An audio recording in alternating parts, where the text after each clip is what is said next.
Hey everyone, welcome back to Macroeconomics Made Simple, the podcast where we make economics easy to understand. Hi, I'm Shaira, and with me, as always, is my co-host Car. Hello everyone, my name is Carl and today may mga pag-uusapan tayong important topic. Halimbawa na lang is equitable taxation, fiscal policy, the approaches itself, and of course the shortcoming. Pero mag-uumpisa tayo sa equitable taxation. So Shaira, ano ba ang equitable taxation na yan?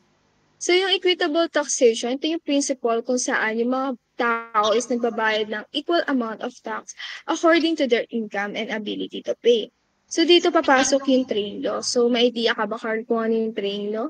Ang train law ba na tinutukoy mo is a tax reform for acceleration and inclusion noong 2018 kung saan para ang pagbabayad ng buwis ay patas at mas efficient. Pero ano bang good news ito para sa atin? So, isa tong good news para sa nakakarami sa atin kasi itong train law na to is nilolower din yung personal income taxes para sa mga low and middle income earners. At isa pa, tinataas nito yung mga taxes sa mga item na kinoconsider na non-essential or harmful like yung mga sugary drinks, cigarettes, alcohol, pati na yung luxury cars. So, bakit nila ito ginagawa? Kasi nga, itong mga products nito ay typically na kinokonsumo ng mga higher income groups. So, paano natin na-implement itong mga equitable taxation na to, Carl? Na may mga tinatawag ting approaches and isa sa magandang halimbawa is the high level political support. Now, balikan natin yung train law na yan in terms of tax reform. Now, in the Philippines, support from the coordinated collaboration across the president and the finance and health ministries and a wide coalition of civil society groups including those focused on health and economic reform issues help overcome opposition from industries that oppose stricter sin tax reforms, kung saan nakapasok dito ang pagtataas ng buwis sa tabako, which is ayan.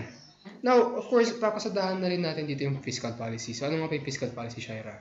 So, yung fiscal policy is nagdidil siya sa tax policy and government spending. So, ginagamit ito ng government to guide and control yung spending and yung taxation.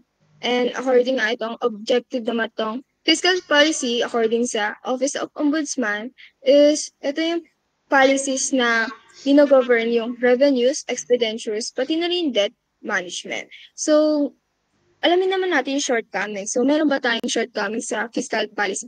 Ang magandang halimbawa dito is the policy lag.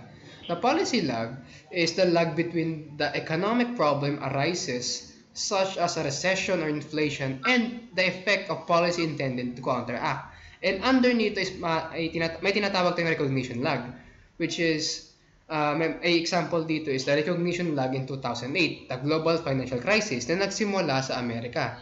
Now, in the Philippine context, the Philippine government didn't fully realize how badly the global financial crisis are and kung paano ba maapektuhan ang ating bansa. The Philippines depends a lot of remittances from overseas Filipino workers o OFW, doon sila umaasa ng revenue natin. And the income from exports. So, nung nagkaroon ng global economy slow, bumaba at nasakta ng ating ekonomiya. And yung mga predictions sa ating pagtaas ng ekonomiya ay bumaba, nag-plummet down from 6% growth to 4.6% growth. So, ganoon siya kalala noon. And marami pang mga policy lags na maaari natin pasadahan. Pero mukhang nauubos na ang oras natin, Shai. So, maraming salamat sa pakikinig. Hanggang sa muli, matsala! Hanggang sa muli, paalam!